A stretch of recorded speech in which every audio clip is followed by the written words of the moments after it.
Vande Mataram. Secret alchemist চ্যানেলে তোমাদের সবাইকে স্বাগত।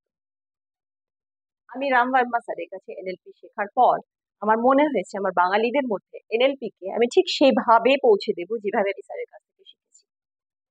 শুরুতেই বলেছিলাম এনএলপি কি। আমার প্রতিটি ভিডিওর মধ্যে কিছুটা হিন্দি কিছুটা ইংলিশ থাকবে, বাংলা থাকবে, কারণ আমি যেসব স্টুডেন্টসদের পড়াই তাদের আমি হিন্দিতে পড়াই, তো তাদেরও আমার প্রয়োজন হয়, তারা আমাকে ফোন করে। আমি যেখানে আটকে যাব আমি আমার স্যারকে এবং আমি আমার গুরুর পারমিশন নিয়েই তার উপদেশ নিয়ে এগোবো। ছোট ছোট করে আমরা এগোবো, ছোট ছোট টপিক, ঠিক আছে? যারা আমরা ডাক্তার তারা আমরা জানি already most of the cases. আবার অনেক জায়গায় আমি সাধারণভাবে ভাবি কমপ্লিকেটেড কমপ্লিকেটেড তোমার ডিগ্রিজ আনবো, এমসিএইচ করবো, বিএম করবো, যেগুলো আমার আমার একদম বাইরে। আমাকে গোল্ড মেডেলিস্ট হতে হবে, দূর দূর ভাবতে ভাবতে না লাইফের সাধারণ জায়গাগুলোকে আমরা খুব ভুলতে যাই। আর তখন আমাদের নিজেদের অ্যাংজাইটি, নিজেদের প্রবলেম গুলোকে সলভ করতে গিয়ে আমরা অসুস্থ হয়ে উঠছি। যে বিষয়টা নিয়ে কথা আমি বলছিলাম, নিউরো লিঙ্গুইস্টিক প্রোগ্রাম, একটা সাধারণ বিষয়। দেখো, আমরা আশা করি দেখা যাচ্ছে, এটা হলাম ধরো তুমি বা আমি, ওকে? সবসময় হাসতেই থেকো। বাইরে E1, আশা করি তোমরা E1 দেখতে পাচ্ছ। E1 মানে ইভেন্ট 1। ঠিক কপালের কাছে E2, এটা হলো ফ্রন্টাল লোব আমাদের, ওকে? E2, event 2। এবার E1 হলো বাইরে ঘটে যাওয়া যা কিছু ঘটনা। আমাকে একজন টিচার বললেন, আমার কোন পরিচিতর সাথে কিছু ঘটলো, যে কোনো ঘটনা বাইরে হলো, আমার কোনো রোগ হয়ে গেল, যা কিছু ঘটলো তাকে আমরা 3 রকম ভাবে পারসিভ করি, মানে অনুভব করি নিজে। কিভাবে? এই পুরো E1 ব্যাপারটা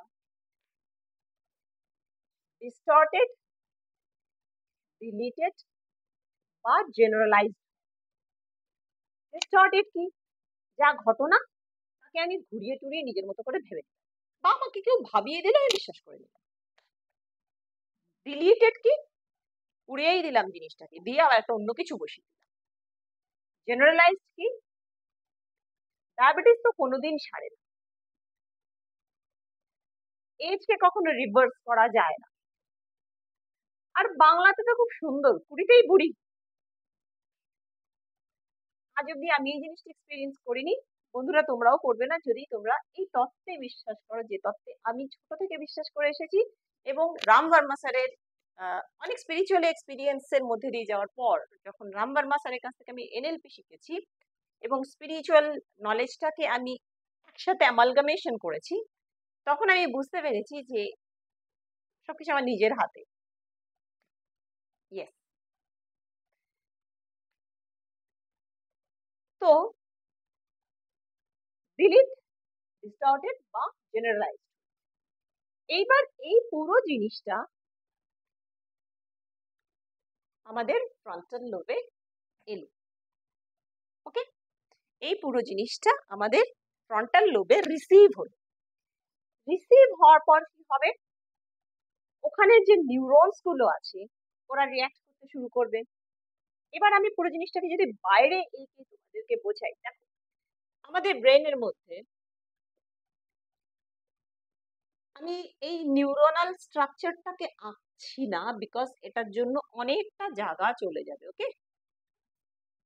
You know that dendrite, axons and then, ঠিক আছে? পুরো ব্যাপারটা আমি যাচ্ছি না, এটাকে আমি একটা ছোট্ট ডটস দিয়ে বুঝিয়ে দিচ্ছি তাকে আমার স্পেসটা ইউজ হয়। ধর ওই একটা নিউরোনাল সেল, এই আর একটা নিউরোনাল সেল, সবই ভেতরে। আর একটা নিউরোনাল সেল, আর একটা নিউরোনাল সেল, আর একটা নিউরোনাল সেল, ওকে? এইবার আমি একটা ভালো খবর পেলাম। ভালো খবরটা জেনারেলি আমি যেভাবে বাইরে দেখে অভ্যস্ত তাকে আমি ভালো বলছি, আমি কিন্তু নিজের পারসেপশনে যাচ্ছি না। বা ধরো আমি একটা ভয়ঙ্কর খবর পেলাম, যে খবরটাকে জেনারেলি আমি বাইরে দেখে পরিবেশের সাথে, যে পরিবেশে আমি বড় হয়েছি, সব থেকে বড় কথা, এবং যে সোসাইটিতে আমি বড় হয়েছি, যেভাবে দেখে অভ্যস্ত, ঠিক সেইভাবে আমি তাকে অ্যাকসেপ্ট করলাম, ডিলিটেড, ডিস্টর্টেড ইয়া জেনারেলাইজড ফর্ম। ও যখন আমার নিউরোনাল সেলকে স্টিমুলেট করলো, গিয়ে নাড়া দিল, ওকে, স্বভাবতভাবে যদি ভয়ঙ্কর কিছু ঘটনা ঘটে বা কোনো ভয়ভীত ঘটনা ঘটে, আনন্দের হলে আনন্দের হবে, আনন্দের হরমোনস রিলিজ হয়। যদি ভয়ের কোনো ঘটনা ঘটে, সেক্ষেত্রে এই প্রত্যেকটি সেল থেকে নিউরোট্রান্সমিটার রিলিজ হতে শুরু করে। নিউরোট্রান্সমিটার হলো এমন একটি প্রোটিন যা এক সেল থেকে আর এক সেলে এই ইনফরমেশনটাকে নিয়ে যায়, যে ভাই আমি ভয় পেয়েছি, আমার কাছে একটা ভয়ের ইনফরমেশন এসেছে। ওকে, একইভাবে এখান থেকে এখানে যাবে, এখান থেকে এখানে যাবে, এখান থেকে এখানে, এইসব নিউরো ট্রান্সমিটার দিয়ে যাচ্ছে। ওকে, এবার এই সেলস গুলো যেতে যেতে হাইপোথ্যালামাসে গিয়ে আলটিমেটলি জানাচ্ছে দ্য বস। ওকে, হাইপোথ্যালামাসকে বলা হচ্ছে বস, এরকম একটা বিশাল বড় ভয়ের খবর, হোয়াট টু ডু। হাইপোথ্যালামাস তখন তার থেকে নিউরোপেপটাইডস রিলিজ করতে শুরু করে, স্পেসিফিক কিছু হরমোনস বলতে পারো, নিউরো হরমোন। এবার সেখান থেকে আমার বডিতে স্পেসিফিক গ্ল্যান্ডস গুলো, ধরো ধরো আমি পার্টিকুলার কোনো স্ট্রাকচার দিয়ে একে বোঝাচ্ছি না, সময় নষ্ট করছি না, ধরো থাইরয়েড গ্ল্যান্ড রইলো, আমি একটু অন্য স্ট্রাকচার দিচ্ছি আদারওয়াইজ। এবার ধরো এই যে এই যে ট্রান্সমিটারটা আসছে, এটা বডির মধ্যে আসার পরে বডিতে থাকা যে গ্রন্থগুলো আছে, সেই গ্রন্থগুলির মধ্যে, গ্ল্যান্ডস গুলির মধ্যে, সেটা হতে পারে তোমার থাইরয়েড গ্ল্যান্ড, সেটা হতে পারে থাইমাস গ্ল্যান্ড, সেটা হতে পারে রিপ্রোডাক্টিভ গ্ল্যান্ডস, সেটা হতে পারে প্যানক্রিয়াটিক গ্ল্যান্ডস, সেটা হতে পারে gastro intestinal tract glands, etcetera etcetera. মানে আমার খাদ্য নালীর মধ্যে থাকা কোনো গ্রন্থি হতে পারে, ইনসুলিন প্রোডাকশন করার জন্য যে গ্রন্থি, সেটা হতে পারে, বা থাইরয়েড হরমোনকে ম্যানেজ করছে, সেটাও হতে পারে। এবার হাইপোথ্যালামাস সেই ইনফরমেশনটা পার্টিকুলার গ্রন্থিকে পাঠালো, ওকে, গ্ল্যান্ড। গ্ল্যান্ড তখন কি করবে, অ্যাকর্ডিংলি হরমোন সিক্রেট করা শুরু করবে। এবার যদি পজিটিভ ইনফরমেশন হয়, গ্ল্যান্ড হ্যাপি হরমোন সিক্রেট করবে, যাতে বডি আমার ব্যালেন্সড থাকবে। যদি নেগেটিভলি কোনো ইনফরমেশন আসে, গ্ল্যান্ড আমার নেগেটিভ হরমোন সিক্রেট করা শুরু করবে। মানে হয় বেশি বা কম, পরিমাণ মতো নয় যে আমার বডিকে ব্যালেন্স রাখবে। ঠিক, এটা হলো একটা সিম্পল, আমি একটা পিকচার দিচ্ছি। ভুলে যাও আমি ডাক্তার, আমি একটা মানুষ হিসেবে, সাধারণ মানুষের কাছে এসে তোমাদেরকে এমন ভাবে তোমাদের ব্রেন সেলস এন্ড নিউরনসকে ট্রেন করতে চাই যে তোমরা নিজেরা সমর্থ হও নিজেদের প্রবলেম, নিজেদের রোগ সবকিছু থেকে বেরিয়ে আসতে, এবং আরো কোটি কোটি লোককে হেল্প করতে। তো এই হলো মেন ব্যাপারটা, এই হলো মেন খেল চক্র বলতে পারো, গেম প্লে বলতে পারো।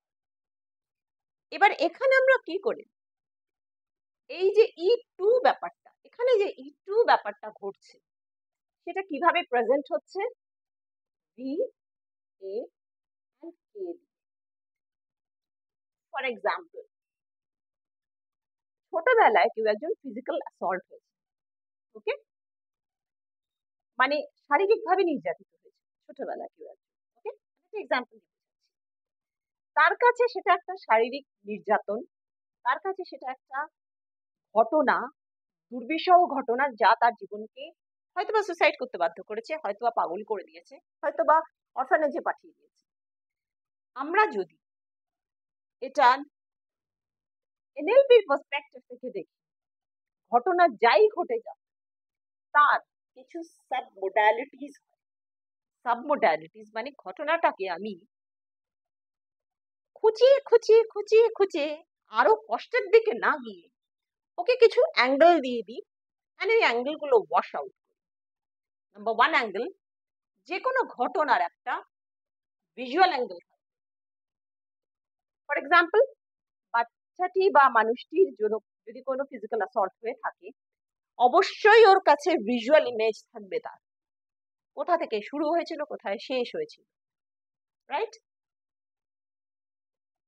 অডিও, কিভাবে কথাগুলো অ্যাপ্রোচ হয়েছিল, যে অ্যাপ্রোচ করেছিল, বন্ধুর মতো করে এসেছিল, শিক্ষকের মতো করে এসেছিল, ম্যানেজারের মতো করে এসেছিল, বয়ফ্রেন্ডের মতো করে এসেছিল, কি হাজবেন্ডের মতো করে এসেছিল, কি মা বাবা এক্স ওয়াই জেড যাই হোক, ঠিক আছে?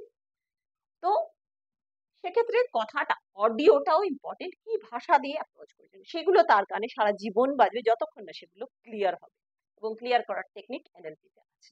Okay, next is K. K is kinesthetic. Kinesthetic হলো স্পর্শ।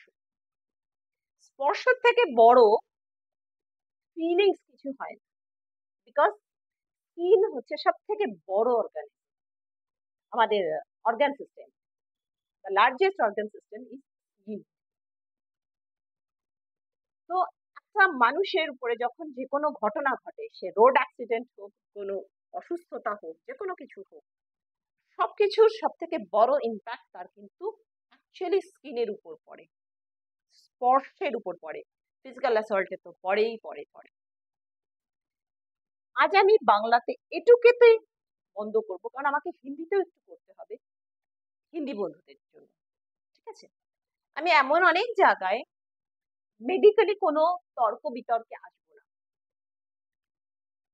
কারণ প্রফেশনালি আমি ফার্মাকোলজিস্ট, আমি ফার্মাকোলজি স্টুডেন্টসদের পড়াই, নিউরোট্রান্সমিটার কি রিলিজ হয়, কোন ড্রাগ দিয়ে কিভাবে কি করতে হয়, আই নো দ্যাট। যখন আমাকে পড়াতে হবে আই উইল ডু দ্যাট, আমি করব। আমি এটা চ্যানেলটা এই উদ্দেশ্যে শুরু করেছি, আমি মানুষকে তার অতীতের ক্ষত থেকে দূরে সরিয়ে নেব, এবং এটা ঈশ্বরের কাছে আমার এবং আমার টিচারের কাছে আমার বলতে পারো প্রতিজ্ঞা। ওকে, আজ এই অবধি। কি করে করব, কি হয় এতে, ধীরে ধীরে ভাবে আমরা আসবো।